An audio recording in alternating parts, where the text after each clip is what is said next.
Chapter 3. The Law of Money and Distance. Concept. In order to be abundant, we have to be close to money. Often our relationship to money follows a push-pull, love-hate pattern similar to our other relationships. Sometimes a marriage or an interpersonal relationship may seem close on the surface, but in reality may be quite distant on an emotional level. It may be that one of the partners is pushing the other away, or because they're both pushing each other away, or because they are silently angry with each other. You have to look at the distance between you and money. Are you close to it and pulling it to you, or are you distanced from it and pushing it away? Naturally, the closer you are to money, the more likely you are to receive plenty of it. The law of distance breaks out into 3 distinct categories: emotional, intellectual, and physical distance. Let's talk about emotional distance first. If you have subconsciously established an emotional distance from money over the years, and if that distance is embedded deep in your mind, an anti-money veneer develops around you like a rhino's skin. It's a bubble of energy that disempowers you, denying you access to the green stuff. In a weird way, the anti-money veneer is trying to protect you from getting money. It establishes itself over the years. It's partly due to the anti-money feelings you hold, as discussed previously, but mostly it's sustained by what you feel about yourself. I'll deal with that in more detail when I talk about money and love in law number 10, but one example is self-hate.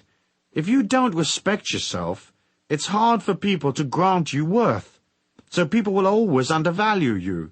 If, say, you've always felt yourself to be an outcast, you may exclude yourself from the marketplace of life because you've excluded yourself socially. You may find you're always too late for the real money. You just missed the boat because your energy isn't inclusive enough. Not being able to include yourself, you find a subtle way to deny yourself the very thing you want. Meanwhile, you may still act out the chase, trying for the deal but not quite making it. This way you can feel okay about your efforts. You can kid yourself you tried real hard, but deep down you had your inner sabotage program ready to kick in. It's the mind's way of falsely endorsing itself, saying, I tried hard, so I must be righteous and good. And I've only just missed. What bad luck. It's not my fault. You see yourself as an honorable struggler, denied through no fault of your own. Many believe that asking for money is unholy or wrong. Most won't even admit they want the money that they're asking for. Weird. Our society is pre-programmed to keep us all poor. We don't have to ask for oxygen, and money is a type of oxygen. You can't operate out of, if I don't breathe, will you love me? If I don't charge you, will you consider me holy and good and a nice person? Will you accept me? If asking is an issue for you, practice, practice, practice. Start at the bathroom mirror. Imagine your customers, boss, whoever, there in front of you. Imagine them asking you, how much do I owe you? And see yourself smiling as you pause to mentally double your prices. And listen while you say unashamedly, $30,000, thank you. See your hand out, waiting to receive your self-worth in the solid particle form. Once you realize that the emotional distance between you and money might have occurred because you acted against yourself in the past, disempowering your chances, establishing a distance between you and money, you can fairly easily click your mind and start including yourself. A good thing to do as part of your abundance affirmation is to include yourself in socially. Go to the street party, show up at the dance, attend church, seek people out, and make it a discipline to include yourself. Remember, the more people you know, the easier it is to make money. People are the custodians of the planet's wealth. Knowing people is almost as good as cash in the bank. If you've created an emotional distance between you and money in the past, take a moment to ponder on what those emotions might be. Write them down and really look at them. See where they came from. Then realize that all you have to do is change your mind. and act out that change by sidling up to where the moolah is. At the same time, you have to work on how the bubble of anti-money protection built up around you. Some of it is shame, as I said, but most of it is suppressed anger. Once you identify what feelings you've suppressed, you can start owning them. Once you realize you're angry, you can release it. Whack the cushions with a bat. Rant and scream and shout. Release the anger, saying, "I'm angry because I'm not getting paid as much as I'm really worth." Let it go. You can change the situation later and put up your prices, but first you must release the emotion. You can't get a pay rise when you're angry. People will react to the negative energy and will resist you. They'll perceive, consciously or subliminally, that you don't love yourself. So why should they acknowledge you? They may even try to cut your money because they see you are devaluing yourself. Write down on a scrap of paper what it is that irritates you or frustrates you, the things that make you angry about money and the way it flows into your life. If you perceive that a certain person is blocking your access to money, include them on your list. Try to be honest with yourself. Telling yourself little fibs and being covert with yourself is partly how you establish the distance in the first place. Truth may be uncomfortable in the short term, but it's preferable to the long-term frustration, anger, and struggle that comes from a lack of awareness, especially if you have to sustain a lot of half-truths or lies. Say, for example, you tell yourself you're working hard, but you know that you're mostly doing busy work and avoiding the difficult stuff, and that you're loading up in actions that look good but get you nothing.